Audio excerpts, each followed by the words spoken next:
among the greatest matters the person spends his time in is attending and learning the religious knowledge. And the knowledge that has the most honor is the knowledge of Tawheed.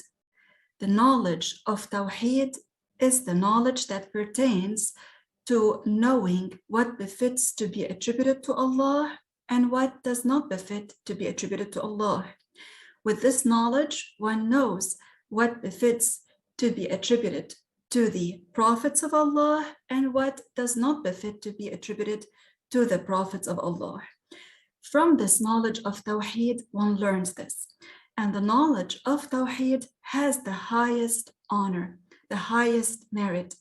So these lessons that we are spending our time going over now in the beginning of this book, Al-Bahjah, pertain to this knowledge.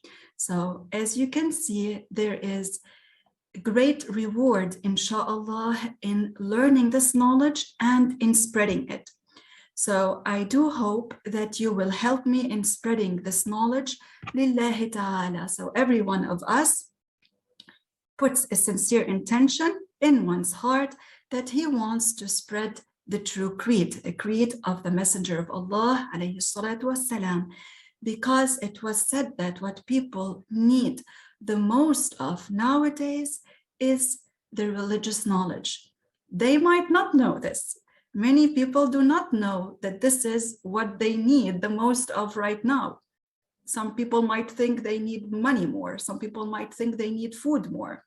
However, the scholars say that what people need the most of now is the religious knowledge, because you and I notice how ignorance is widely spread nowadays.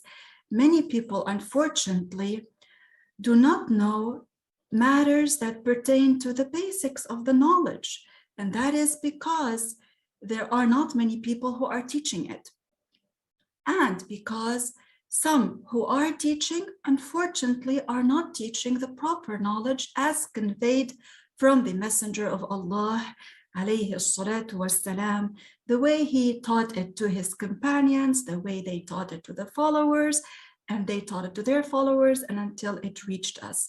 So it's important that one teaches this knowledge the way we received it, without changing it, without perverting this knowledge. This is something very, very precious, to keep it the way it is and convey it correctly. So inshallah, each one of us will put this intention in one's heart to do that. We learn a little bit and we share it widely as much as we can, even if people think they don't need this knowledge, but in fact, many are in need of it. And inshallah, we will review what we are learning so that inshallah, it will remain in our memory. We will continue. If you remember, in Ramadan, we stopped at question 13. Now, inshallah, we will resume with question 14.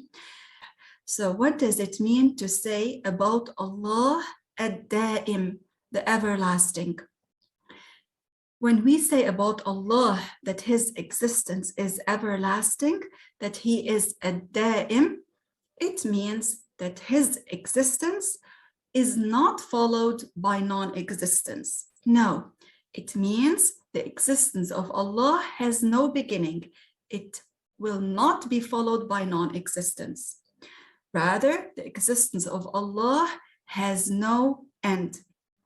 It is mentally impossible, it is mentally, intellectually impossible for annihilation to be attributed to Allah, for non-existence to be attributed to Allah. This is something mentally, intellectually impossible.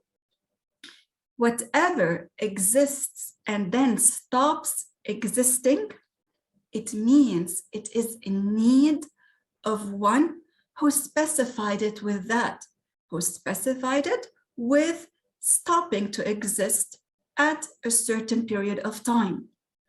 And Allah Ta'ala is not in need of anything. Allah is the one who specifies things in his creation, and he is not in need of any of his creation. So then Allah Ta'ala, his existence has no end. Only Allah Ta'ala, his existence is everlasting, with this meaning that it is intellectually impossible for his existence to have an end. So we did say before that paradise and hellfire will exist forever.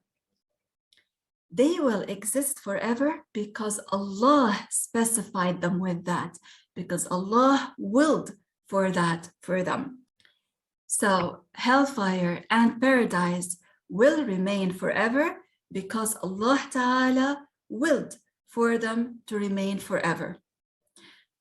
Intellectually, it is possible for them to stop existing, but religiously, they will not stop existing because Allah Ta'ala willed for them to remain forever. Had Allah willed for them to stop existing, they would, but Allah willed for them to remain forever. Therefore, the believers, the Muslims in paradise will remain there forever. And the non-believers, the kuffar, the non-believers will remain in hellfire forever. Hellfire will stay. It is clearly stated that hellfire will remain forever.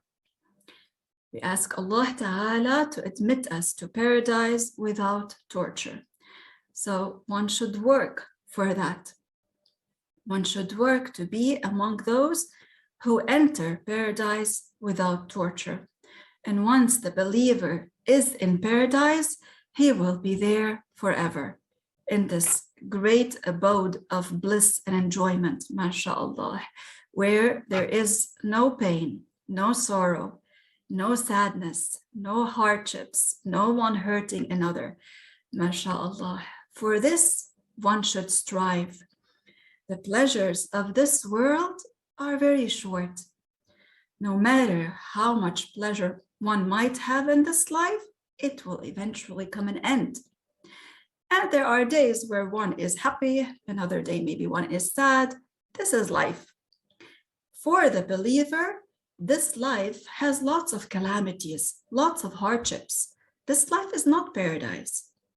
So the smart one works hard in this life to prepare for the hereafter.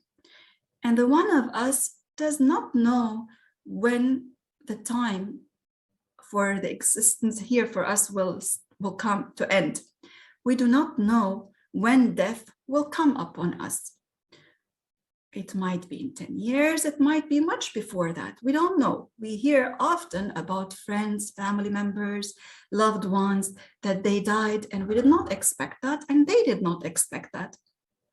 So one should always work to put as his goal to be among the winners in the hereafter.